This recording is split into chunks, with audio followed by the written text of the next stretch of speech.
You've got to know that it was bound to happen for somebody to talk about what is happening in them tight ass corduroy pants, girl. Issa, girl. I got so much respect for your parents. I do, but girl, I mean, your father is Dennis Edwards.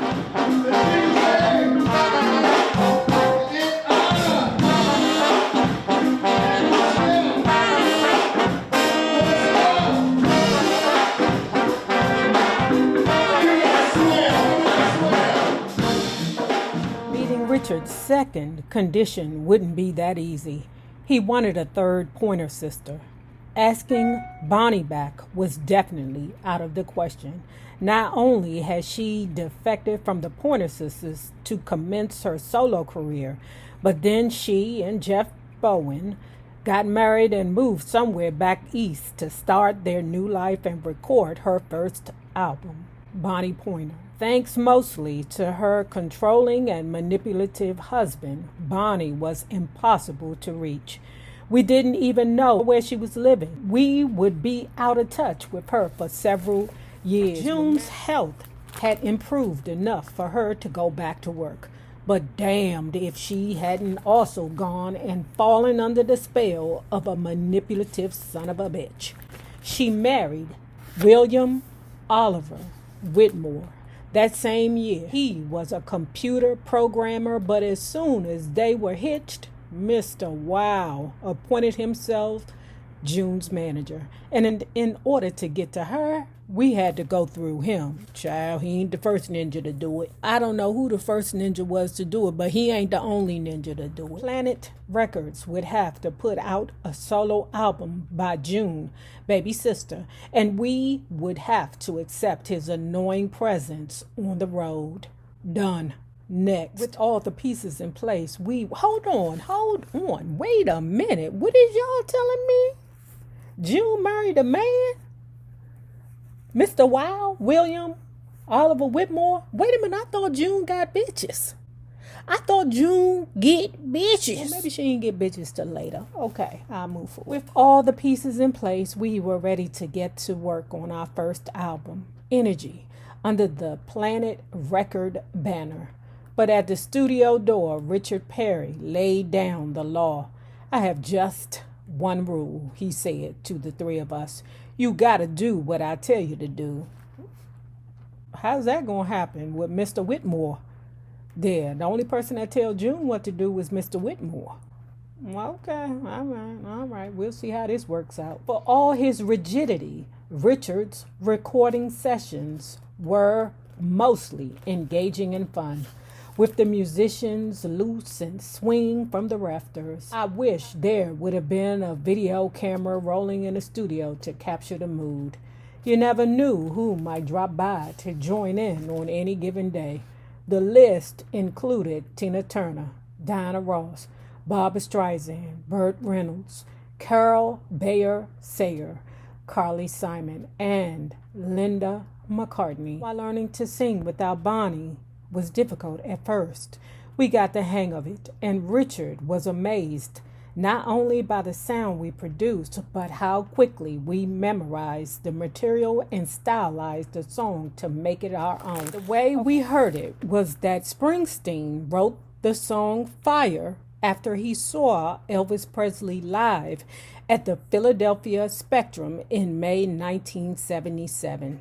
He sent Elvis a demo of Fire, but Elvis died before the tape arrived. Now that's a fun fact. Well, I don't know about it being fun. Fire became our first gold certified single and steamed up the Billboard Hot 100 all the way to number 2, behind Rod Stewart's If You Want My Body and You Think I'm Sexy, Come On Sugar, Let Me Know. Even besting everything Springsteen had put out to that point in his career. Released in November 1978, Energy went to number 13 on the Billboard 200 and number 9 on the R&B album charts. And it became my first gold LP in 3 years. Its title summed up what Richard felt was special about us. We infused audiences with energy. He salvaged our career, helped us cross over to a mainstream audience, and gave us a fresh introduction to a new generation of fans to whom we will always be deeply grateful for their support. The Pointer Sisters went on to tear up the charts with a string of top 10 hits, stylish videos, gold and platinum selling albums, and a slew of awards and accolades topped off by 3 Grammys. Thanks to Richard's astute guiding hand, we became the second most successful female act of all time, right behind the Supremes. We were riding high once again, unfortunately, in more ways than one. My personal life was a different story. As a parent, I was pretty much absent without leave, having left my kids with their grandparents to chase after Dennis and the great show business god success. Well, I mean,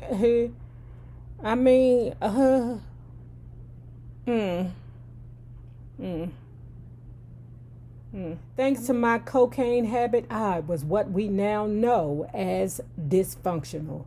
A study published just as I'm writing this says that coke alters the circuits in your brain in a way that prevents users from learning from their mistakes.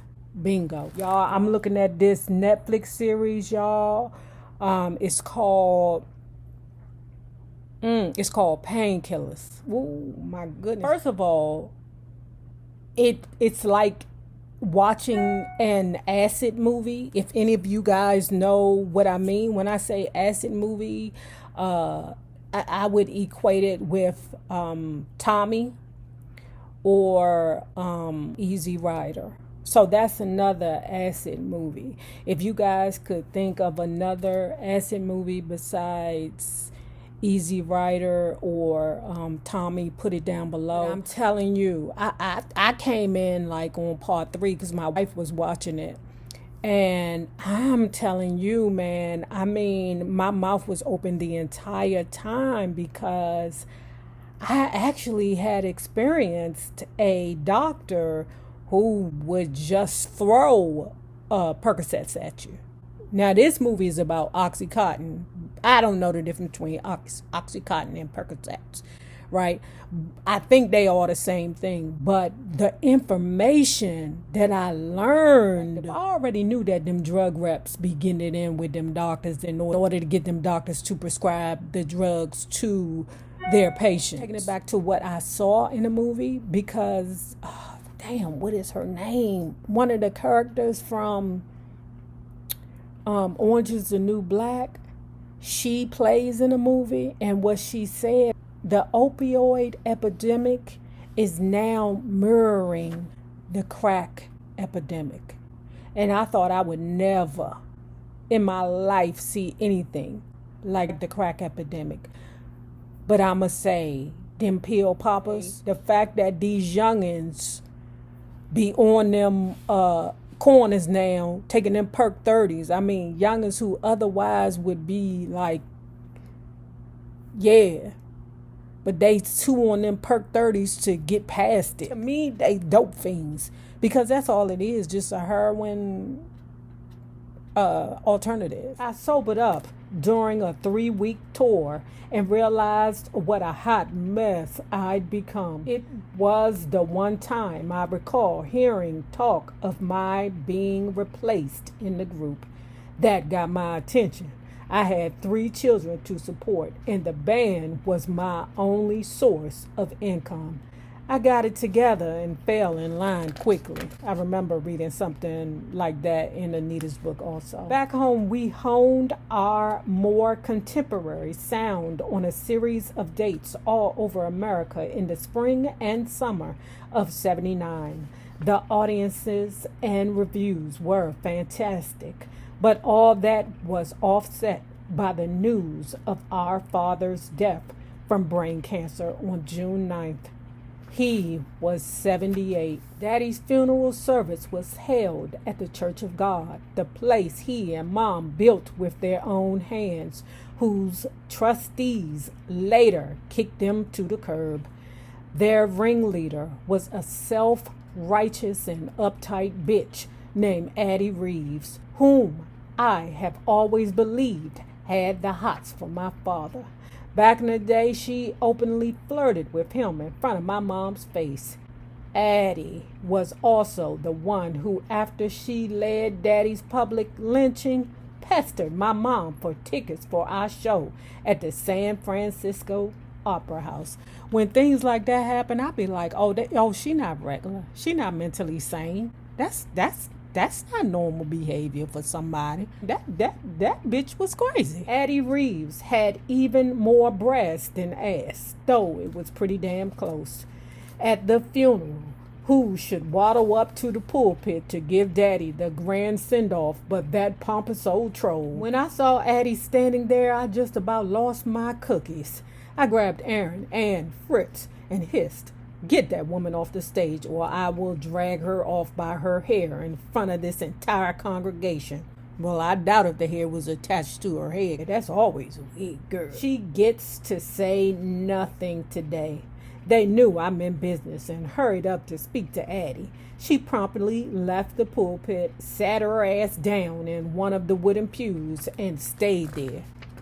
Yeah, because, something's mentally wrong with her, huh? Like, why would you even think that you would be welcome to speak? That bitch is crazy. But she made sure to say the lady name, whole name, Addie Reeves. I hope she ain't alive, because you know how the internet go. They find that lady, dox her, throw eggs at her house, all kinds of stuff. Get her fired from her job if she's, still alive. When Daddy died, I did what I always did in the face of adversity. Buried my pain in work and play, not allowing myself to focus on my true feelings and emotions. The studio had always been the Pointer Sisters' safe haven, and the beauty of Richard Perry's system was that he always meticulously planned everything out, and all we had to do was come into Studio 55, not 54, 55, and sing our parts. If we caused a puzzled ripple of amazement with our rock and roll planet debut, then we almost certainly broke the dam on the ballsy, bluesed out Priority. All of its strength, Priority didn't have a muscular lead single to give the album a big push upon its release in September 1979. 2 singles were issued, Blind Faith, my first lead on a single, and Who Do You Love? But neither reached the Billboard Hot 100. As a result, the album fared poorly in sales, peaking at number 72 on the Billboard 200 and number 44 on the R&B album charts. Dennis Edwards was back in my life. In no time, we were stuck in our sick pattern of getting high together, which was bad enough. Even worse, often we would freebase in front of our daughter, Issa. Ooh, Issa, I know, or I feel, or I hope that you watching these videos, okay? Issa, I don't mean no disrespect when I talk about your father's dick print in his pants.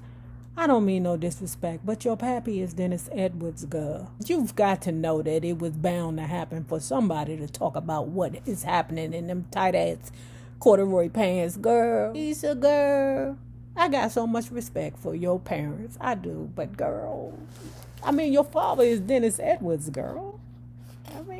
Eventually, she was placed in my mother's care. Sometimes we'd get to feeling guilty about that and send for Issa and resolve to do better. But the coke always came first, which meant that common sense and normal parenting instincts were never part of the equation. And that part right there puts me in the mind of Bobby and Whitney raising Bobby Christina. That finally changed the night I had a fight with Dennis. Issa was with us then, and I fled with her to a friend's house in Santa Monica. Other people were there having a high old time, and of course I joined in, and in no time forgot all about my problems with Dennis. So she, like you said, she having a good high old time, because when you having a good high old time, you don't want to be nobody's parent, okay? But she just brung the baby. I don't know. That's just what she was feeling at the time. And then I can't really even say anything, because what was you going to do? Leave the baby with Dennis? He was probably getting high too. She said she was having a good high old time, and then somebody came to the place where she was having a high good old time and said, didn't you bring a baby with you? Oh shit. I brung Issa? Yeah, I brung Issa. Oh, where she at? She's in the kitchen mixing some chemicals together, and it don't look good. She said she ran in the kitchen. When I ran in there, I found Issa playing with an open container of toxic insecticide she'd found under the sink. She had soaked a towel with the stuff and was wiping down the refrigerator. I freaked, snatched her up in my arms, and we got the hell out of Dodge.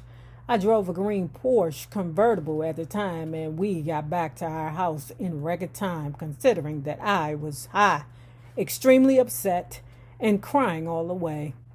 What a wake-up call that was. On account of my negligence and drug habit, my beautiful little girl almost ended up very sick and might have died. On top of that, my driving under the influence could have killed us both. It was time to change. Dennis, I'm done. I can't do this anymore, I announced. Either you and I get clean together, or I'm leaving. I've got to stop. He didn't bat an eyelid. I don't have a problem, he said very calmly as he reached for the pipe. Remember when she said earlier, when you smoking coke or whatever it is you doing with coke, you don't realize how effed up you are? I mean, those weren't the exact words, but I'm surmising. I don't know if it was a fluke or some sort of weird karma, but it seemed that whenever my personal life was in shambles, which was often than not, things started going great for the Pointer Sisters. That's what happened now as we went back into Studio 55 with Richard Perry to cut our 7th studio album, Special Things, in the spring of 1980. Special Things included new songs from Burt Bacharach and Carl Bayer, The Love Too Good to Last, and Where Did the Time Go? The album's first hit single, He's So Shy, So Good Looking, He's So Shy. The album's first hit single, He's So Shy, written by Tom Snow and Cynthia Weil, was originally meant for Leo Sayer and called She's So Shy. Richard originally intended for Anita to sing lead vocal because He's So Shy seemed best suited for her voice. She actually recorded a version of the song, but Richard said, I think I want June to record this. Richard had a special relationship with June, and it proved to be a great choice. June's infectious joyfulness gave He's So Shy an extra bump. It was a smash, peaking at number 3 and stayed on the top 40 charts for 26 weeks while the album climbed to number 13, notching us another gold certified single and album. The song gave us a new level of exposure and came back to Anita after June's death. I love the way she performs it today. My best recollection is that He's So Shy was the Pointer Sisters' first music video. Man, I remember seeing that thing, I think, on Friday Night Videos. After the album was released in August 1980 and He's So Shy took off, we sang it on NBC's The Midnight Special. Okay, that might have been what it was in that Friday Night Videos, because I think Friday Night Videos eventually replaced The Midnight Special. and for an episode of the hugely popular ABC series, The Love Boat. Child, y'all, if y'all don't come back tomorrow for me to tell y'all about this freaking girl. You say that you love me.